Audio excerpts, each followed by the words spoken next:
agenda we are going to talk a little bit about today. From my perspective, it always has been online safety, internet safety for our kids. Along with that comes issues dealing with cyberbullying, bullying issues, sexting, protecting our kids from internet predators. So as you can see, we're going to talk a little bit about that, and then reporting resources, where our kids, where parents can go to report this type of activity that we see. And then we're going to have Facebook come in and talk about their safety philosophy, their reporting, their controls, their privacy areas that kids can go to, parents can go to, and quite frankly, better understanding for parents when it comes to Facebook and the use of Facebook. I will be honest with you, I come from a different generation. This is all new to me. And so I am always learning about the internet and how to use it.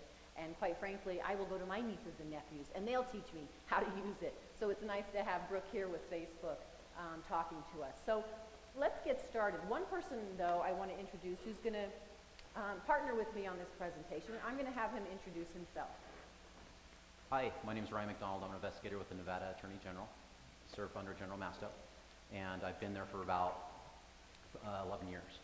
And for the last 4 years, I've spent in our high-tech crime unit, and I've served on 2 different task forces, the Internet Crimes Against Children Task Force for Nevada, and I've also served on the FBI Task Force for Innocent Images. And we work these type of cases. We actively go out and try to solve these cases all the time. So go ahead and get started. Good. Yep. Great. We are going to get started. So the first thing we're going to talk about is your online life. And we'll have, this is actually, let me kind of explain this. When we start these presentations, I start at the 5th grade level, and we go into the schools, and we talk to the kids from 5th grade all the way up. We get a small group, and the first thing I ask them are these questions. How many of you social networking? How many of you instant messaging? How many of you have PDAs? How many of you are using the internet? How many virtual video games are you playing? And I will tell you, even at the 5th grade level, and they raise their hands. I was in Virginia City at one of the schools. All of the kids raised their hand that they were using this new technology. So these types of activities is a concern for us, because this is where our kids come in contact with some of those predators. And this is where our kids come in contact sometimes or engage in bullying, cyberbullying, or sexting. So we want to make parents aware of this activity as well. Brian, you want to get started? Yeah. Let's play video.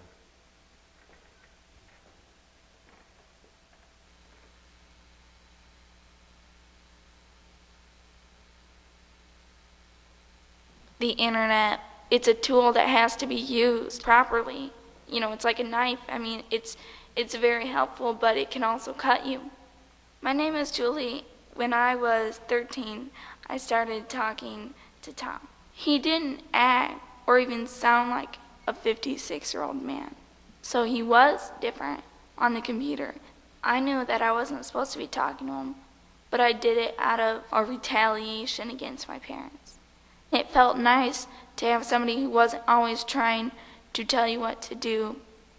It started to get more like a relationship where it went from just friends to best friends, a more personal relationship than best friends.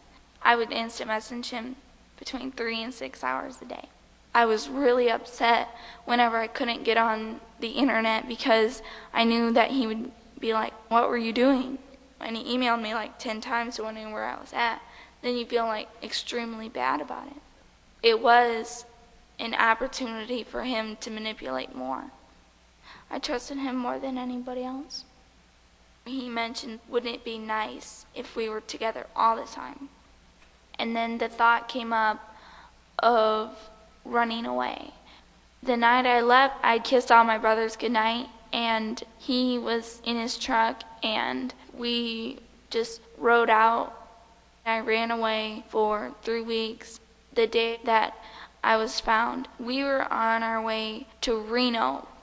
Somebody reported us and saw our truck. I knew pretty much it's over. And I never really thought the day would come. He's going to be in jail for 25 years. He sent a letter to me saying that it was my fault. And that he was going to kill me if he ever got out of jail. I was really upset because he didn't say anything about caring about me. I didn't think of his background, and I didn't apply it to myself, and so maybe he could have done anything to me, even killed me.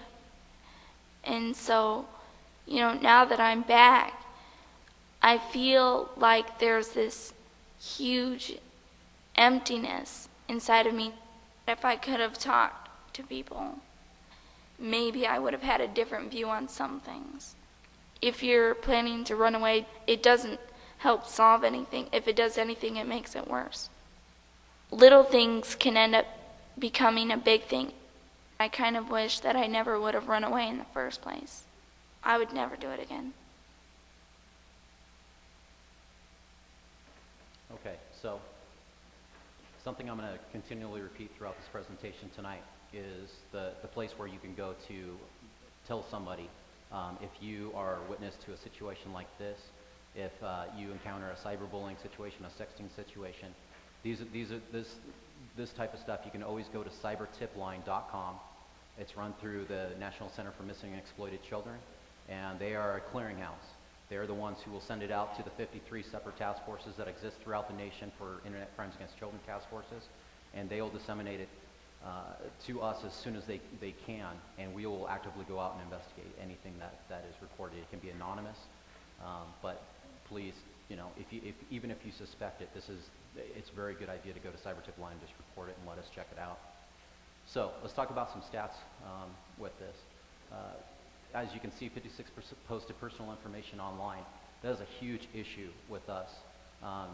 We're trying to really enhance people's understanding, especially kids' understandings of what you put out there never comes back, and it will haunt you, and it will continue to come up in your life if you post it online.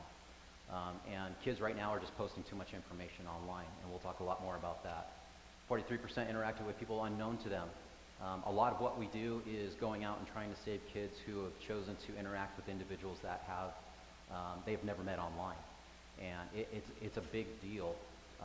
And what I stress continually through these presentations is that if you don't know the person face to face, you have absolutely no reason to be dealing with them. And let me jump in here, because this is a concern of mine.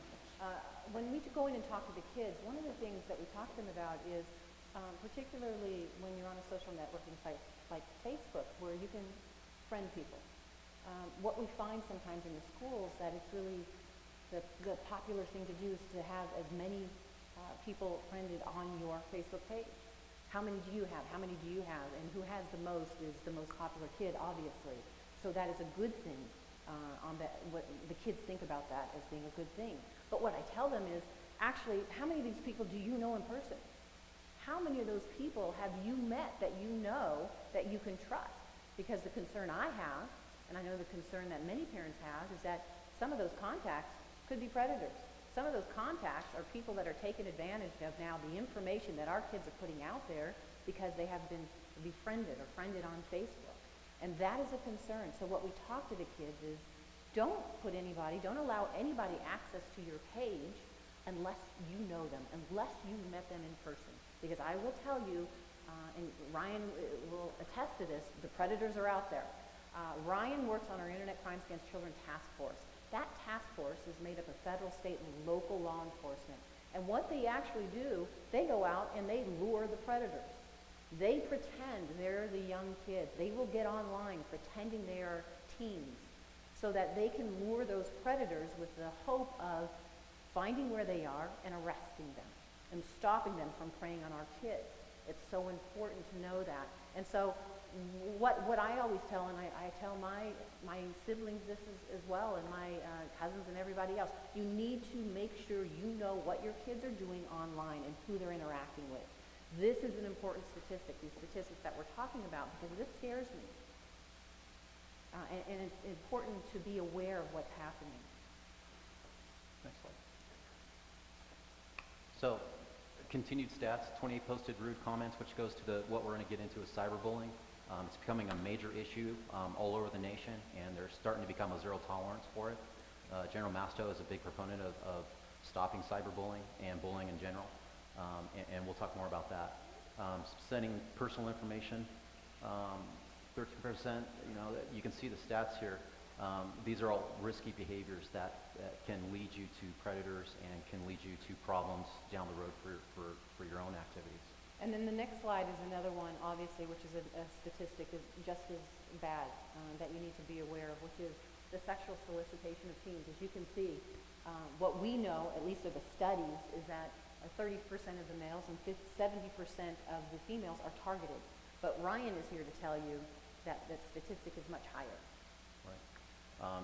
Some of you guys might wonder why males are 30% and females are 70%. And you might question, well, it might be the predator's preference, or why are they going after the females instead of the males? And I'm here to tell you, based on my experience, that it's just as much the males as it is the females. And the reason being is that males are more ashamed, and they feel like they should have been able to handle that problem on their own. And so they're less likely to report that incident. So in my experience, it's actually more of an equal.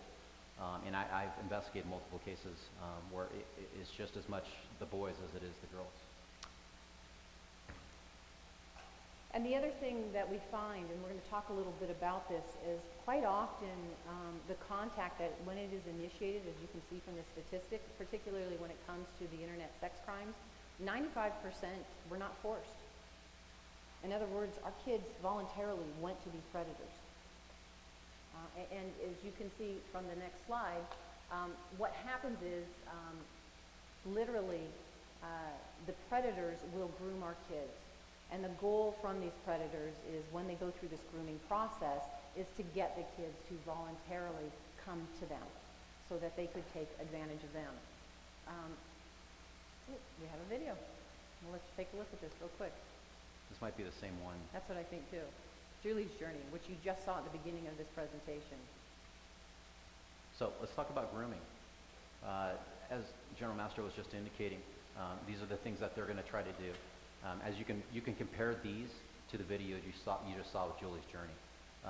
She clearly stated all of these. Isolate you from your family and friends, turn you against your parents or guardian, make you keep everything secret, and threaten you. He did all of the above. And quite frankly, her interests were not his interests.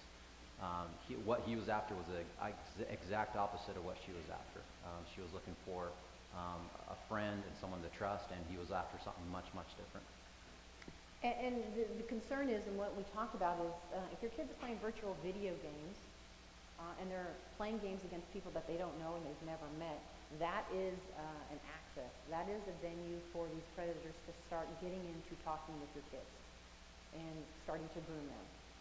So any venue, any way for a predator to go into a website or go into a site where kids are playing, either pretend they are another kid to start building that relationship, then they will start this process of grooming if they have that ability.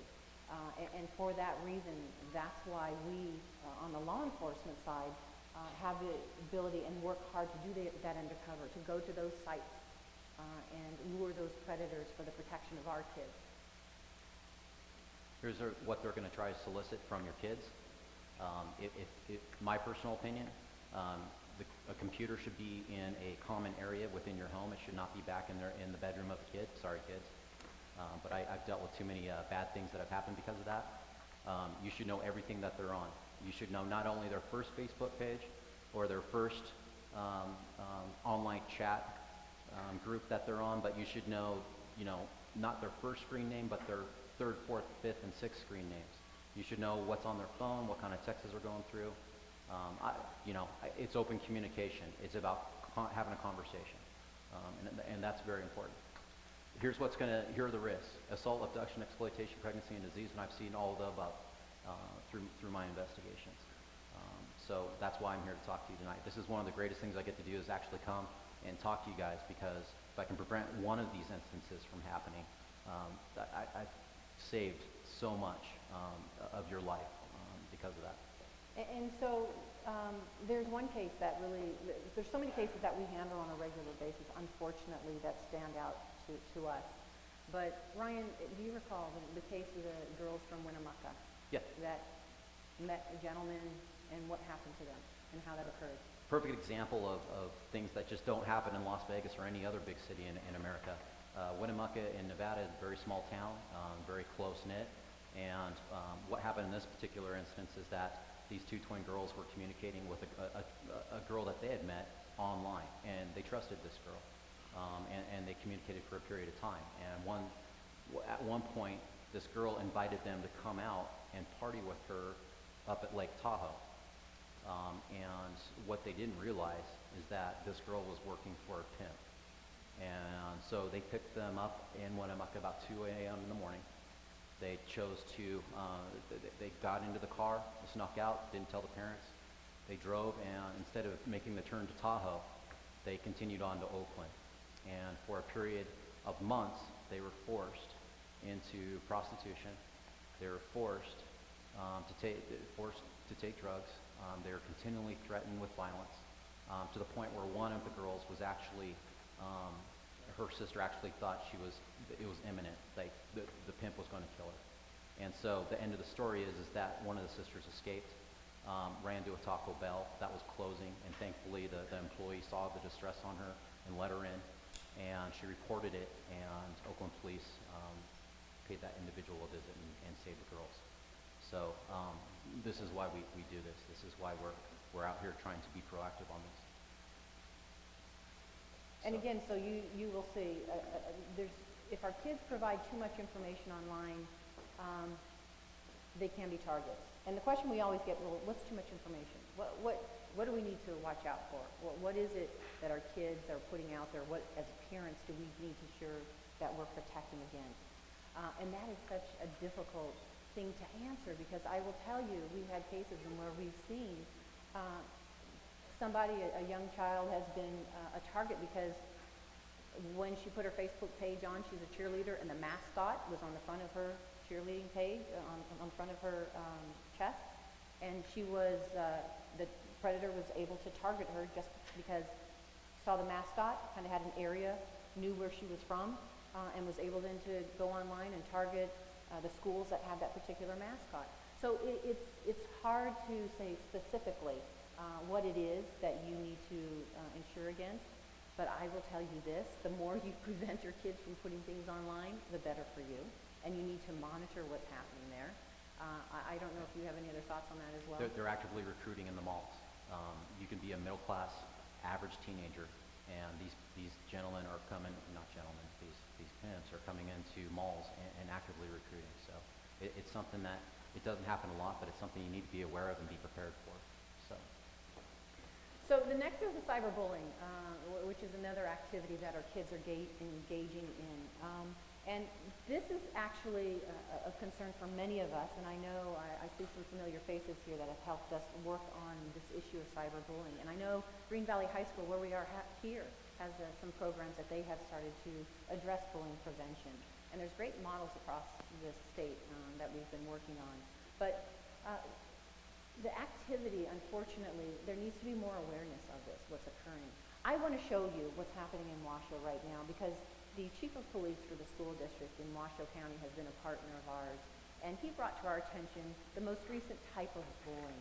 This is a video from Washoe County, and this is a video of a group of students who decided that it is the popular thing to do to try to create a video that you can put online or YouTube. And what this video is to grab some unsuspecting student who's walking home and, for lack of a better word, beat the crap out of him and videotape it. And you will see in this video, not only does one girl instigate the beatings, but all of the other students are standing around with their phones to videotape it. So they have a record of it. And nobody's reporting it. So this is the video. No, I'm not going to hit her. Straight up, I'm not going to fucking hit her. You fucking hit her hard. What time? Hurry. What time? Come on. Oh, shit. I missed it. Oh, damn right, you missed it. Hey. Why are you just going to hit her again. I'm fucking bleeding, dude. I'm up. Come on, dude. Oh, my God.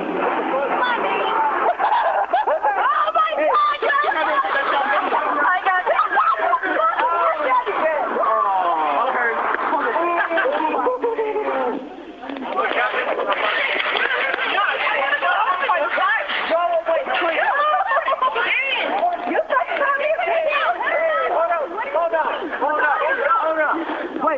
wait a minute. All right, now we go. All right, let's play. All right. No, I'm not trying to fight you. Run!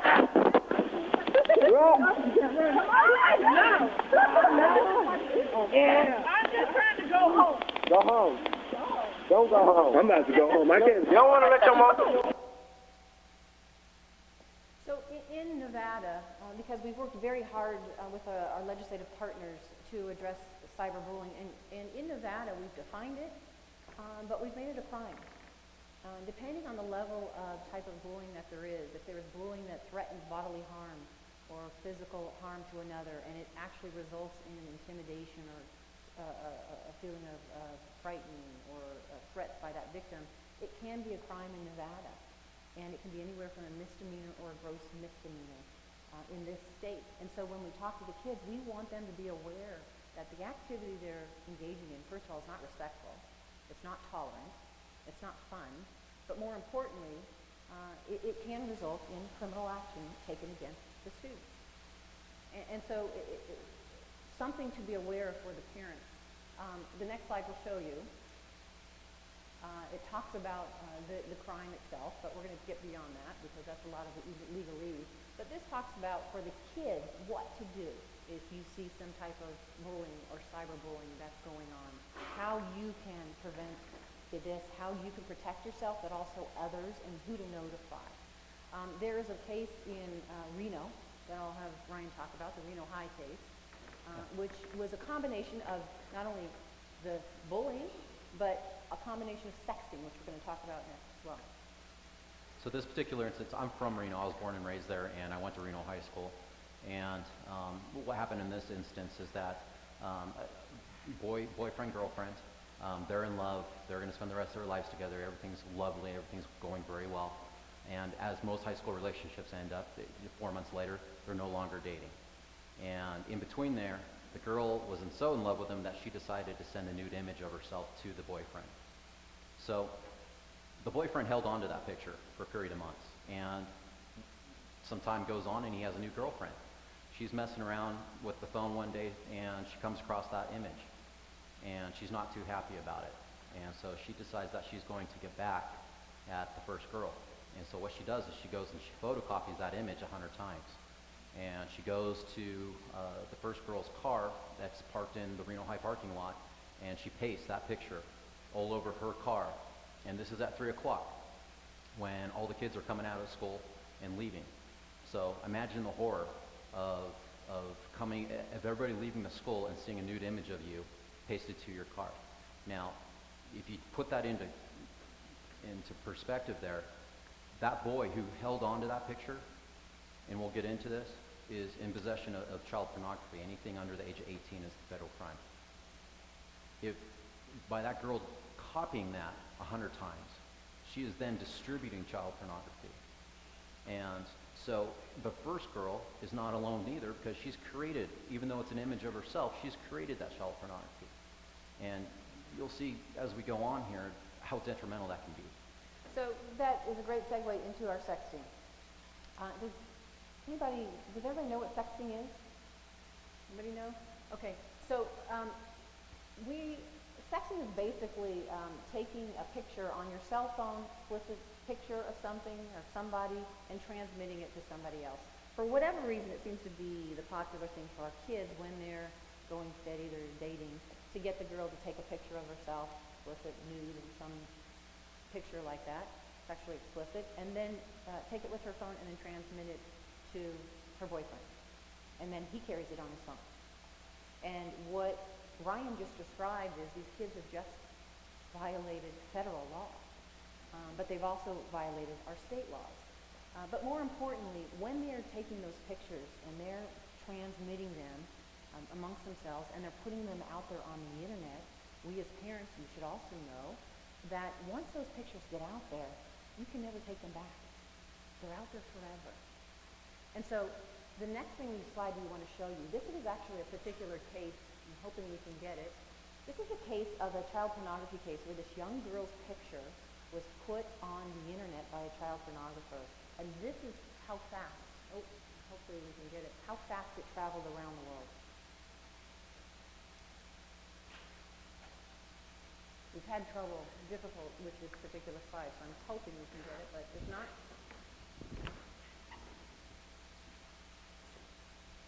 we'll try to do so. And so while they're working on it, so this is what we talk to the kids, because I don't know how many of you already look on your kids' Facebook pages. But if they put pictures on there, and then they have friends who have access to those pictures, and whether it's even Facebook or any other type of online photograph or album, once those pictures are there, they're there forever. And so let me give you an example. When you, and we've seen these cases, young kids who were victims of child pornography.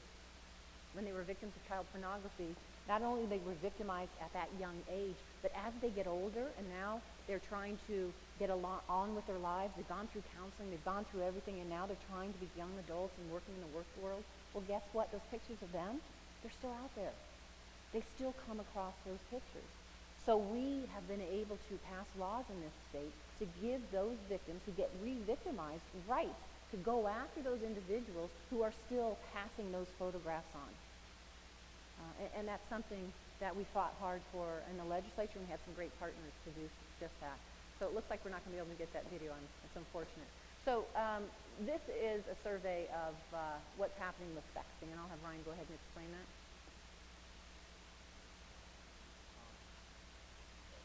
Go ahead, if you want to go on with the slide. Okay, so a recent survey, 20% of teens overall were engaging in sexting, 22% of teen girls, 18% of teen boys.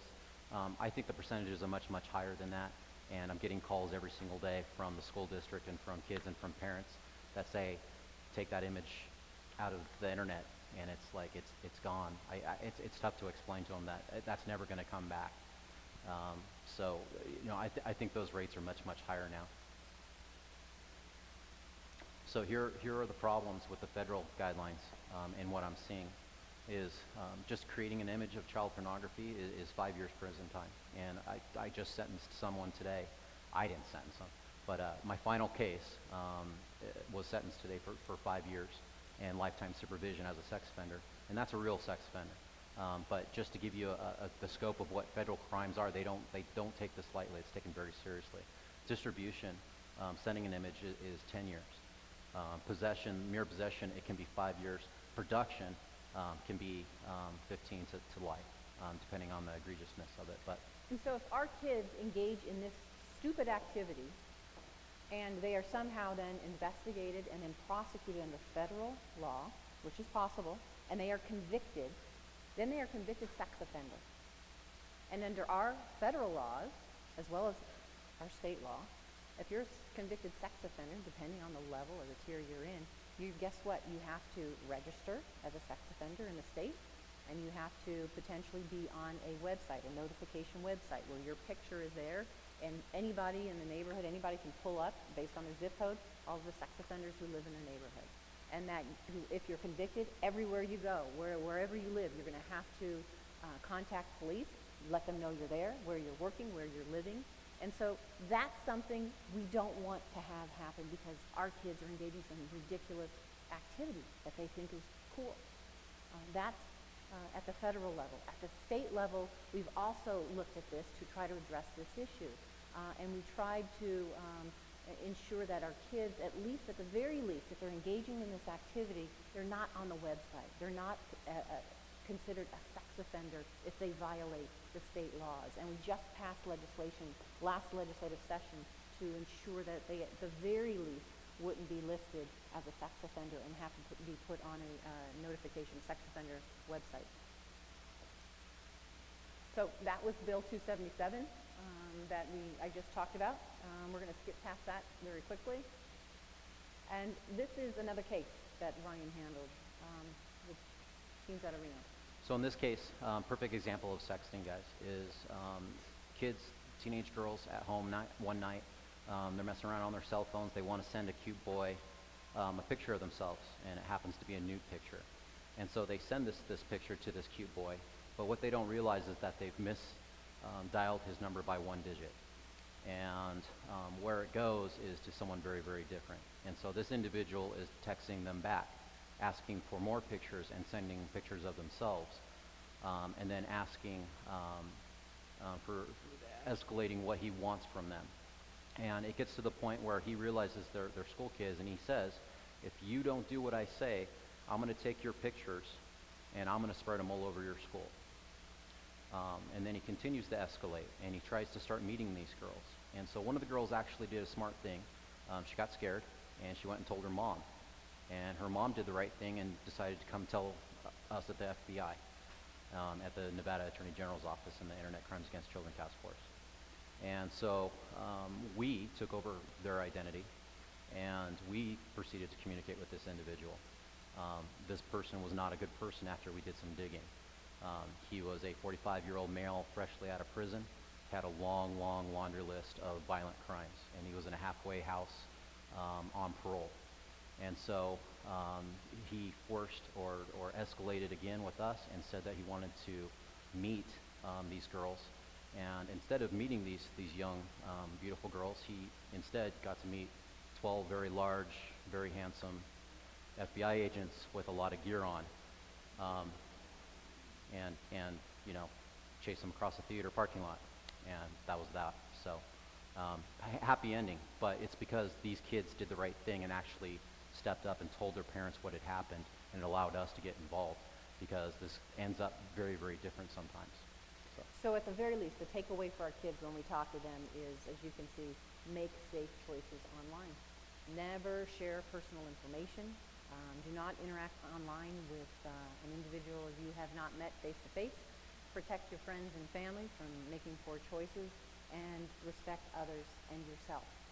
If you have a concern, or your kids ever have a concern that there's a predator out there who has contacted them, or there's some type of activity related to bullying or texting, but more importantly, when it comes to predators, there are resources you can go to. And this particular one, cybertipline.com, is one that Ryan and investigators work very closely with for reporting resources. Ryan, you want to talk a little bit about that? Yeah, as I said, National Center for Missing and Exploited Children, they're very proactive on these things. They work with us 24/7, so it doesn't matter if it's 2 in the morning. If there's a child in danger, we're going to get on it and we're going to solve it. Also, a lot of these cyberbullying cases, a lot of the kids, it's so horrible for them that they think the only way out is to commit suicide. Suicide hotline is somebody that you can reach out to in case one of these kids is one of your friends. Now, a lot of people in this room, and a lot of older kids, they've got confidence, they got the self-esteem, they got the skills to overcome these things, but you might know somebody that doesn't. And knowing this information to help them is important. If you have anything, it can be anonymous. You can report it yourself. And if it's immediate, you call 911 and we get on it immediately. So. And then particularly with Facebook. Facebook has been one of our favorite partners.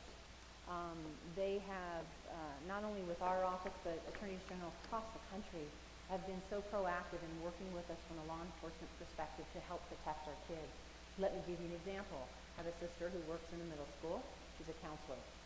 There was a Facebook page that was put up of a young boy that he did not put there. Then they started putting negative things about this young boy and created it to really bullying him, cyberbullying.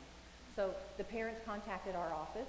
We were able immediately to contact Facebook and say, we need to take this page down as soon as possible. In the meantime, we do our investigation to track the IP number and backtrack to figure out who those individuals were that put up that website. So that's the interaction that is so important between law enforcement and the private sector. In this particular case, Facebook has been a fantastic partner, and so I am pleased to introduce Brooke now to talk to you a little bit about Facebook and what Facebook is doing to protect our kids. Brooke? Thank you. Thanks.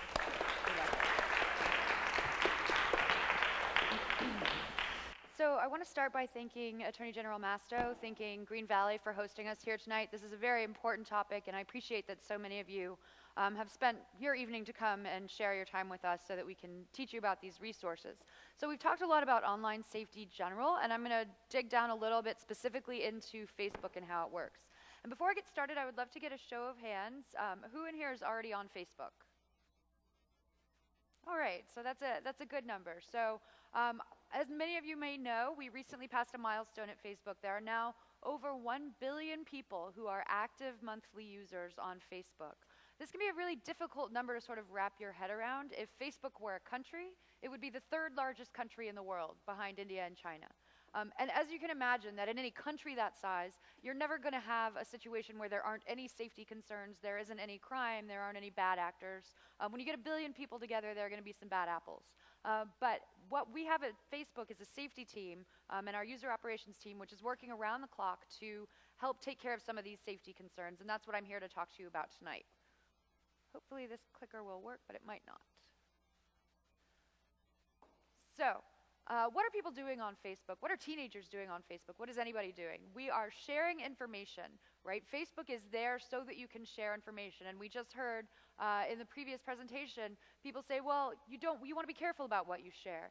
And what we've done on Facebook is we've created privacy and security tools that allow you to make sure that when you share something on Facebook, and that's really what Facebook is for, it's for sharing, you're making sure that you're sharing that with the right audience and not sharing it with the internet writ large or not sharing it with people that you don't know.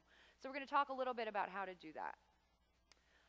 To start off, I'm going to talk a little bit about our basic safety philosophy at Facebook, because it's very different than the way a lot of the internet has worked in the past. In the past on the internet, it was very easy to be anonymous.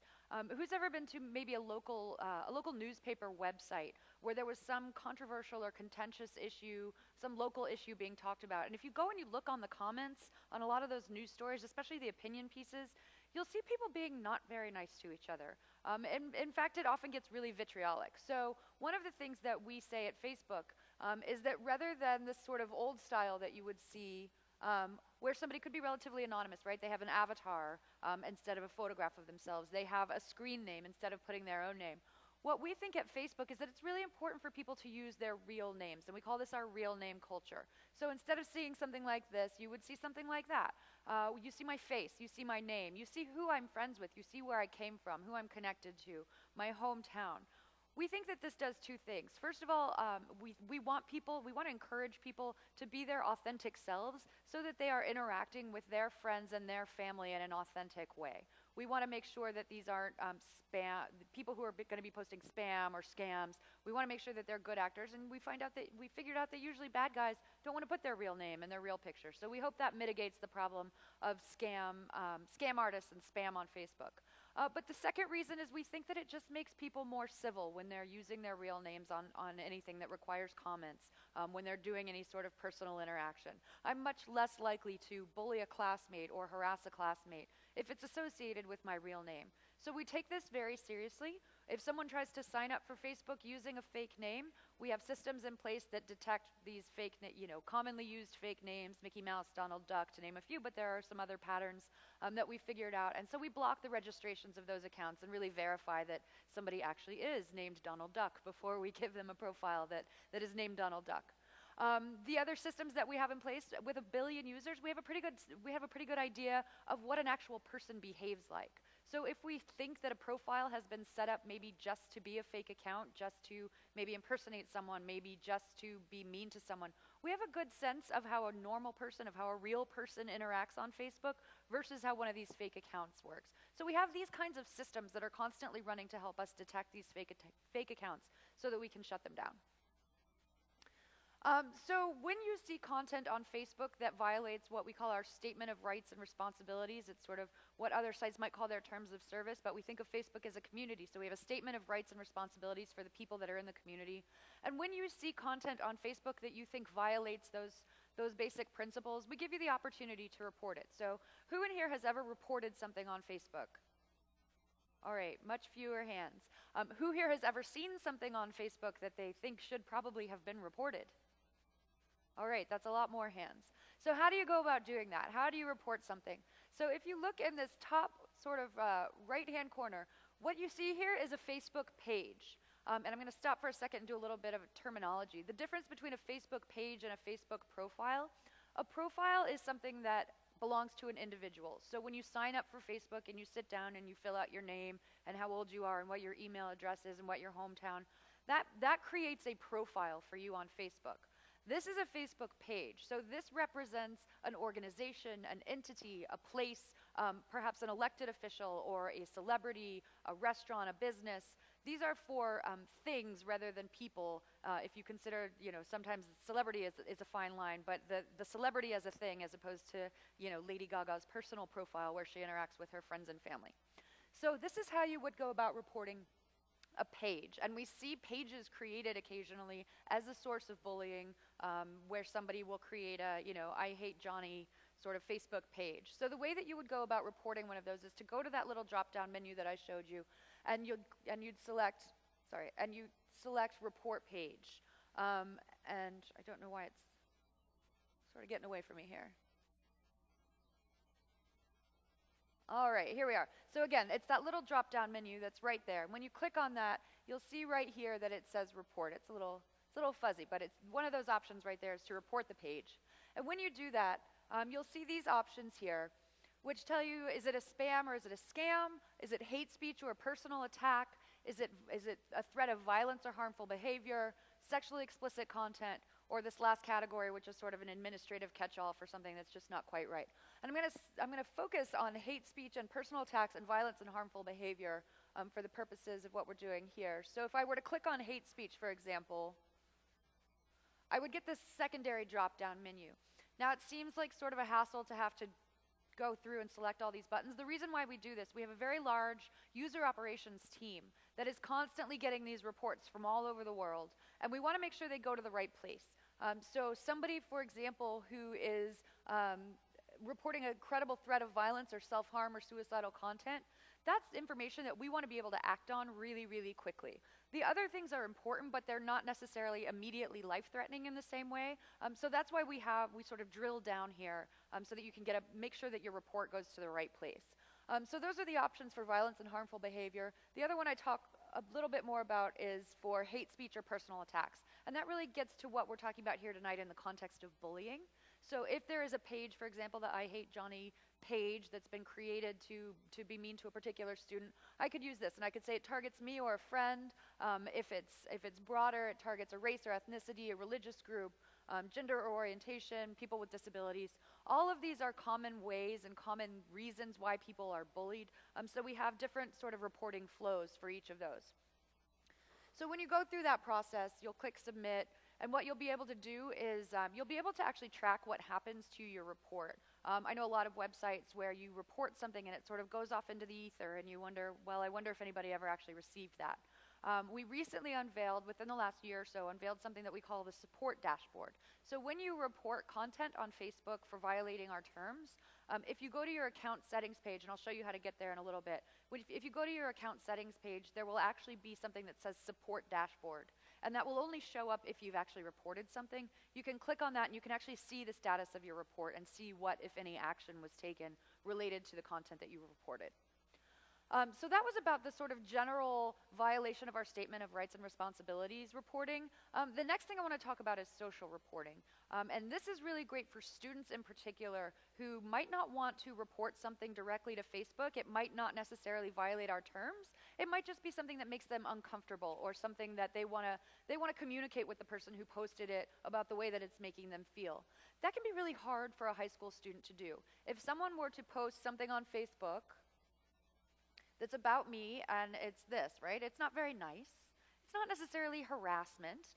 It's not necessarily something that I want to report to Facebook. It's my coworker, Katie, who's saying she's tired of sitting next to me because she doesn't like how I dress and I'm not very bright. Obviously, for a high school student, that can be the sort of thing that could lead from an online dispute to some sort of offline real-world altercation. And what we want to do is give students and young people an opportunity to sort of nip that process in the bud before it happens. So maybe Katie's just venting and she's just upset. And so rather than reporting it to Facebook or tattling on Katie and going to talk to a parent or talk to a teacher, I can do what's called our social reporting flow. So when you see a status update on Facebook, you can report any kind of content by usually going to where the content is and hovering in this sort of top right-hand corner where you see this X here. And when you do that, you'll get this drop-down menu, and I have the option to report this here. And so I say, if you'll look below first, because this is a status update that was posted by an actual person, I get the opportunity, first of all, to do those categories that I just talked about, the hate speech, the violence or harmful behavior, spam and scam. But if you look above, there's actually a little section now where I can talk about how the content makes me as an individual feel, regardless of whether or not it violates Facebook's terms of service or statement of rights and responsibilities. So in this case, Katie has said something that I don't like, it's personal about me, so I can click that it's harassing me. And then I have a couple of options here. A lot of people talk about, oh, are you friends with this person on Facebook? No, I unfriended them. And that sounds like, you know, oh, I'm done with that person. I'm going to unfriend them. I don't want to be friends on Facebook anymore. There's actually something stronger that you can do on Facebook, and it's called blocking. And I refer to this as the nuclear option. So if someone is really harassing you on Facebook, if someone is really giving you a hard time, they are badgering you, they're sending you messages, they're commenting on your status updates, and just generally being not very pleasant to you on Facebook, you can actually set up what is sort of like a firewall, where it will make you and the other person invisible to each other on Facebook. It won't prevent them from being jerks and posting mean things, but it means it won't show up in your news feed anymore. It means that they won't be commenting on your posts, they won't be commenting on your photographs, and it just sort of says, I've had enough of this person, I need a timeout from them, I'm going to throw up this block. I think in this particular situation where I'm talking about my coworker Katie, I think we're able to sort of get our relationship back on track here. So I'm going to select that I want to get help from an authority figure or a trusted friend. There are two other things about this that I want to point out. The first is the top line. If you are in physical danger, please contact a local authority right away. If somebody is actually threatening a student, if somebody is threatening violence, if someone is threatening to harm themselves, you can and should report that to Facebook so that we're aware of it. But if there's an imminent, credible threat of harm, whether it's self-harm or harming someone else, pick up the phone and dial 911. Because local law enforcement is going to be able to deal with that situation much faster than Facebook will. So we give people a reminder of that when they go through this reporting flow. If you're in actual danger, just pick up the phone, call 911. Don't worry about reporting it to us. I mean, you can, but local law enforcement is going to act much more quickly. The second is that on our social reporting, this is our social reporting tool, reporting it directly to Facebook is an additional option. It's not something that happens necessarily because this might not be the sort of thing that you want to involve Facebook in, but you do have the option to add report to Facebook if you think it's also a violation of our statement of rights and responsibilities. But in this case, again, I'm just going to get help from an authority figure or trusted friend. This can mean that I am bringing someone else into this dispute that Katie and I are having. So Katie has said something mean to me. I don't know how to deal with it. I'm going to bring in a third party. It says an authority figure, so that can be a teacher, it can be a parent, it can be an older sibling, it can be a guidance counselor. It can also be a mutual friend, so a trusted friend. It can be somebody that Katie and I have in common, who we both know, who we both trust, who we both think can help us mediate this dispute. So in this particular case, I've selected Joel Kaplan, who is someone else who works in our office in Washington, D.C. And I've let Joel know, Katie's bothering me online, and I'm not sure how to respond. Can you please help? Right? This doesn't feel like tattling. This feels like asking for help with a situation that I don't know how to deal with, which I think is much easier for students to do than feel like they're tattling. We also have found out that teenagers don't like to use the word report. They feel like the word report means they're tattling. They don't like to use the word bullying because they feel like that's something that happens in middle school or elementary school. They like to refer to things like drama. And so we try to talk, when we talk to teenagers, talk about drama, we talk about social reporting rather than tattling or rather than reporting. So just little tweaks that we use to help teenagers understand what it is we're talking about. So what's great about this is that Joel is going to receive a notification on Facebook, and he's also going to receive an email that has all of this context in it, right? So it's got Katie's picture, so I know that she's the one that's involved. It gives the context of what she said. It gives me an opportunity to describe a little bit about how I'm feeling. And what's great is that right now, this is going to Joel, and Joel is on Facebook, so his name is formatted because he's going to get this message. But you can also just enter an email address here. So if it's somebody who's not on Facebook, you can still go to that person using social reporting.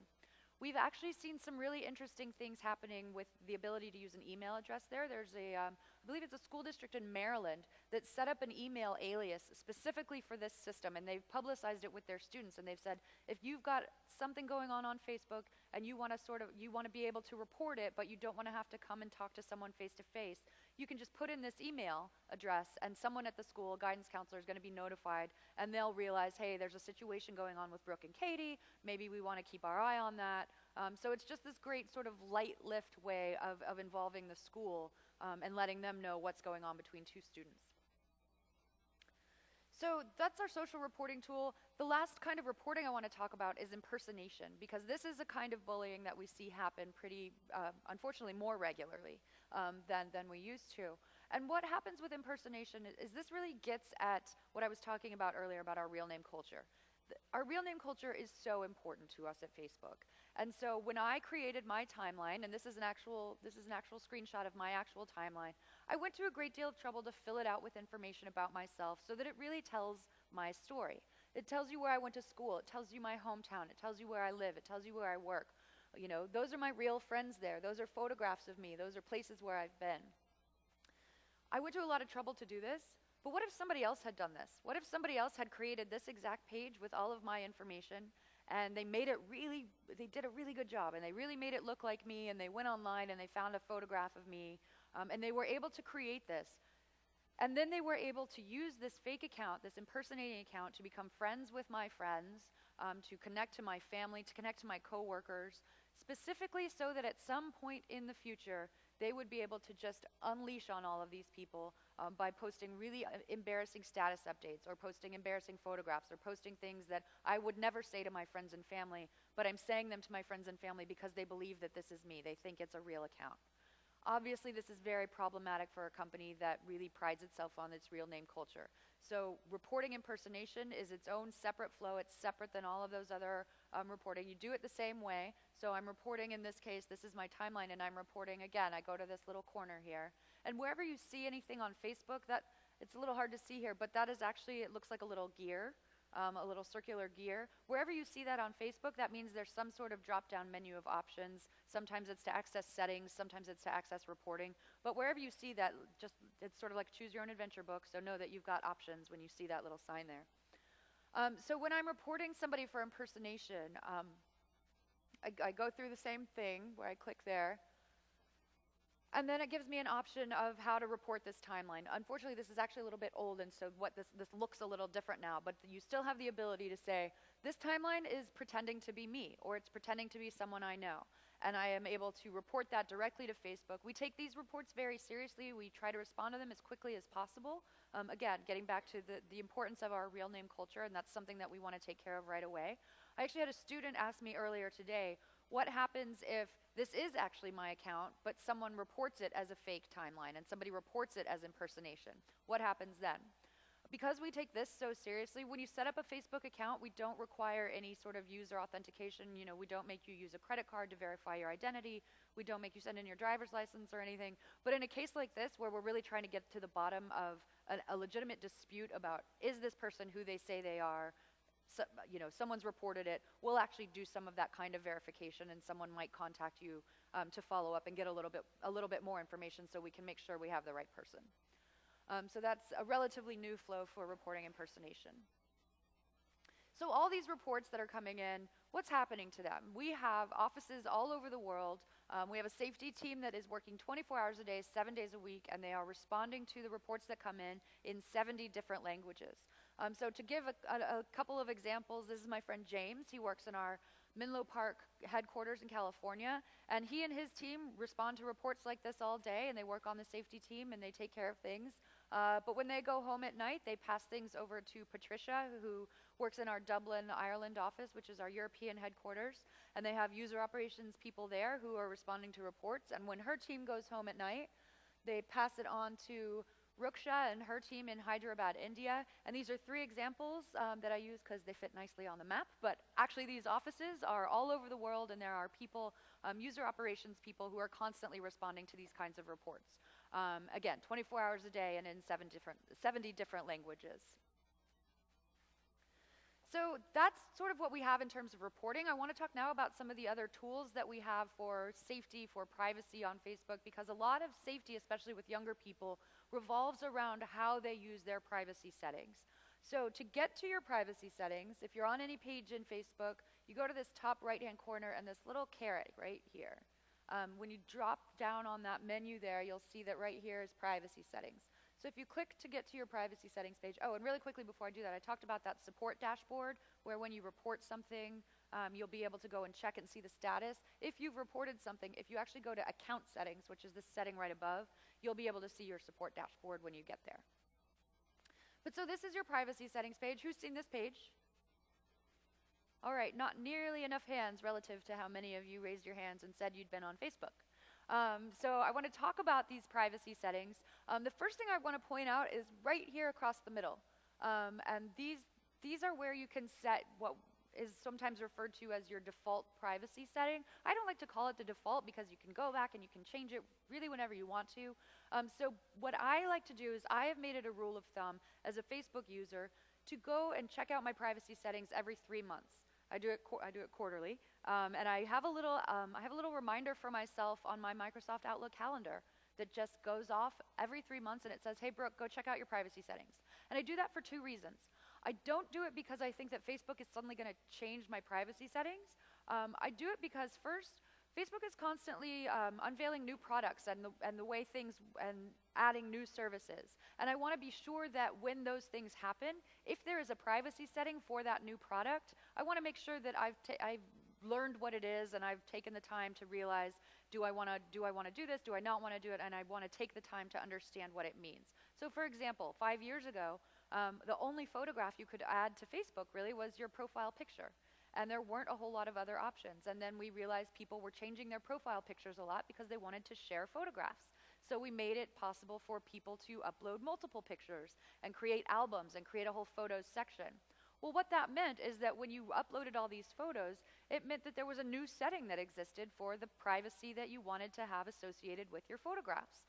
So that is a new product that didn't exist before, and that's the kind of thing that I check really, really regularly to make sure that there's not some new product that I don't know about that has a privacy setting associated with it.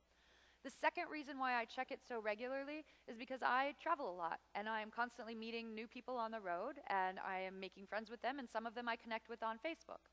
And I want to be sure that I'm thinking to myself, well, in the last 3 months, I've become friends with 25 new people. And I knew the first 50 people I was friends with on Facebook, I knew those 50 people really, really well, and I trusted them.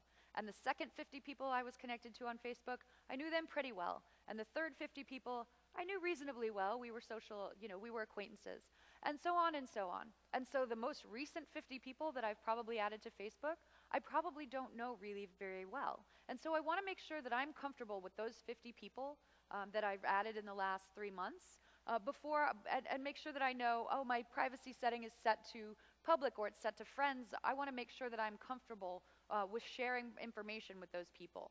And we have the ability to create lists, so when I become friends with a new person, I can put them on a list and say, I don't want them to see everything, so maybe I'll put them on my acquaintances list. And then when I post something, I can actually go to this custom setting and I can say, I want my default to be friends except acquaintances. So you can really control at a pretty granular level who it is the audience you're speaking to is. But it can be a little bit irritating at the time that you're actually posting something to think, well, it's been 2 months and I don't remember what my privacy setting is. I don't want to have to click back 3 pages or go up to my privacy settings and find out what it is. So we actually made it possible to change the privacy setting of an individual piece of content inline. And we call these our inline sharing controls. Who knew this was here? All right, a few hands, that's good. So when you are actually posting something, you have the ability to say, I want to share this with just my friends, or I want to share this, I have a group that's just for family, so I want to share this just with family, or I want to share this with a custom group that I've made. So this example, I was going on a trip to Maryland, and my default is set to public because usually all I post on Facebook is news links and articles and things that I'm doing for work. So most of that, it's okay if it's public. For something where I'm going out of town though, and it means might be leaving my house unattended, I might not want to make that public. I might want to say only my friends, or I might want to say only my close friends and write a little note that says, hey, if you drive by my house while I'm gone and see anything weird, let me know. So you can really make sure that the audience that you want to reach is the audience you're reaching by using these inline controls. You also have the ability after you post something to go back and change it. So in this case, if I accidentally left it public and posted it this way, I would be able to go back and actually switch the privacy setting after the fact.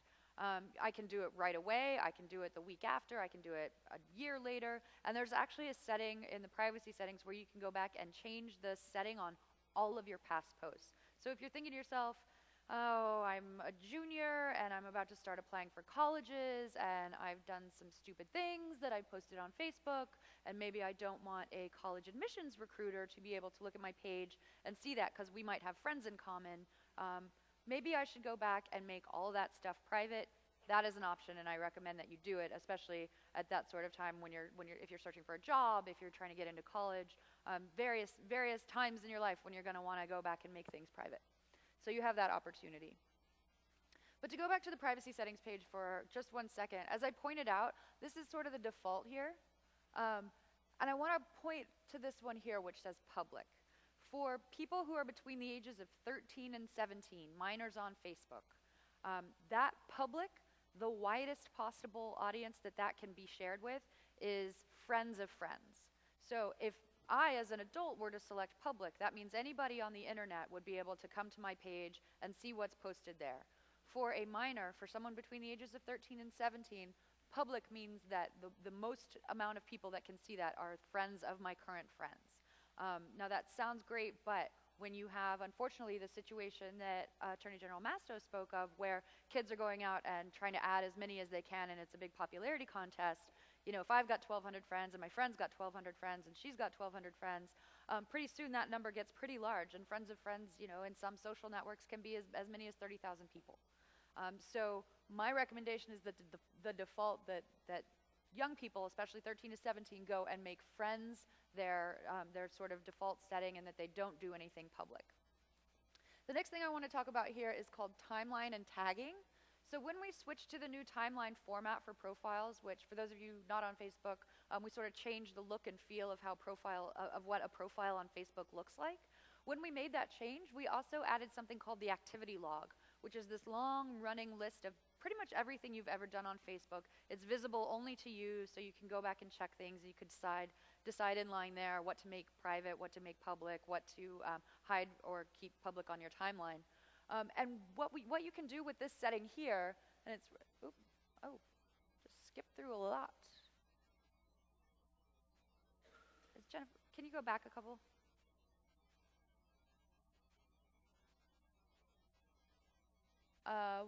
Yeah, perfect. So it's right here on the privacy settings page. It's called timeline and tagging. And what that gives you the ability to do is when someone tags you in a status update or tags you in a geographic check-in somewhere or in a photograph, you have the ability to approve it before it shows up on your timeline. So if I were to enable this on my timeline, which I have done and I recommend everyone actually does. If we can go forward one. When I get to my timeline, what I see here, up here in this corner, is that I have two things that are that I need to approve. So there's little notifications there, and it says people have tagged you in various status updates or in photographs. So you need to go check them out and make sure that you're comfortable with them before we put them on your timeline. So here's what that page looks like. This top one is my friend Adam, and it's a basic check-in. We were both at work. He wanted to check us in so people knew we were there. So I'm going to click yeah, and I'm going to approve that one.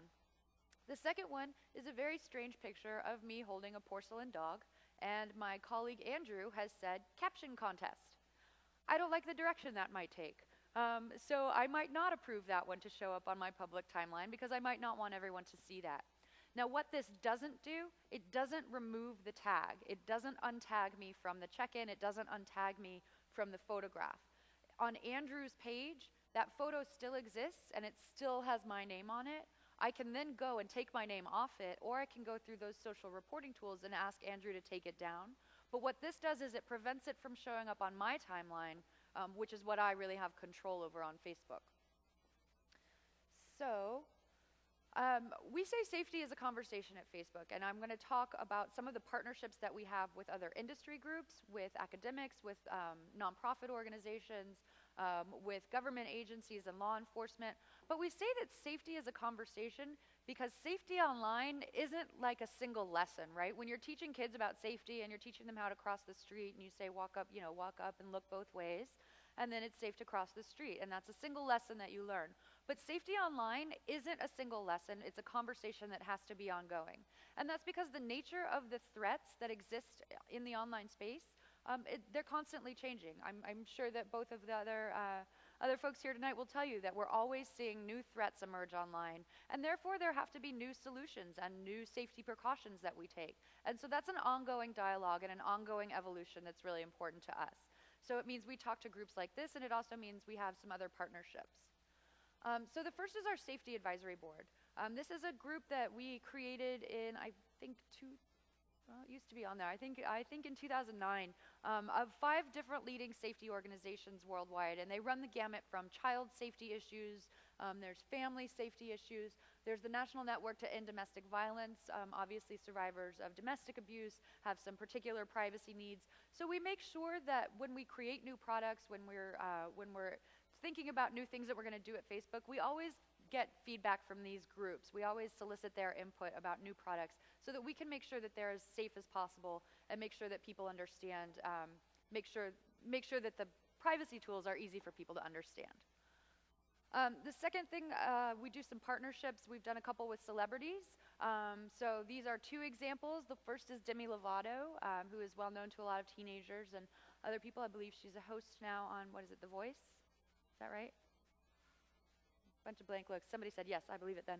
All right, so she's a well-known figure. She did a safety promo with us about with the Pacer Center, which is an organization that works with families with kids with disabilities. And the second is Vinny from the Jersey Shore. And he did a great anti-bullying video for us about LGBT students. We also are part of, all right, I'm not even hitting the button. One more forward. Okay, we also have a partnership with Time Warner that's called Stop Bullying, Speak Up. So who has been in a situation before where you have seen, you've seen somebody being harassed or you've seen somebody being bullied, you just sort of were a passive bystander to it? I mean, I've done it, you know, you see somebody who's having a rough time and you just think it's easier, you don't want to involve yourself. We realize that that happens actually quite a bit. So we created this Stop Bullying, Speak Up initiative along with Time Warner. It was actually their program, and we sort of joined onto it. And we created an app on Facebook that allows you to take a social pledge that when you see bullying happening in your community, at your school, you're going to stand up and do something about it. So this is actually our nationwide heat map. And right now we have 658 people in the state of Nevada have taken the pledge. I would love to get that number up, so go out and share this in your community. I've been told that there's a great anti-bullying program already here at Green Valley. I talked to some of the students about this earlier today, so hopefully this number is already higher than it was when I took this screenshot. And finally, I want to talk about a couple of resources that we have. The first is we'll start with this one. The first is our Facebook safety page. This is a page on Facebook. You can go and like it, and you'll get a continuous stream of updates about safety resources and things that we're working on. The second is our Family Safety Center. So for those of you who are parents, I want to refer you specifically to this section right here. So if you go to facebook.com, and my microphone is just about gone. Facebook.com/safety. We have segmented out our safety information for 4 different groups. We've got parents, teachers, teens, and law enforcement, because these groups just have different sets of questions, and so we've segmented out the information. Actually, tomorrow we are going to add a section to this website. October is Anti-Bullying Month, and we're adding an entire section to this about our online anti-bullying initiatives. So look for that tomorrow at facebook.com/safety. And the last thing I want to talk about is our Help Center.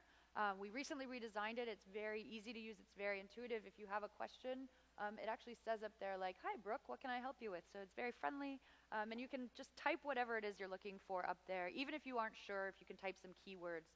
And there's actually a whole section, and it's not showing up super well on this. Sorry, I'm going to go back one more. But there is a section that will show up right here that says that'll walk you through how to report things. So all the stuff that I talked about earlier tonight about reporting impersonation, about social reporting, about reporting just general violations of our Statement of Rights and Responsibilities is all right there.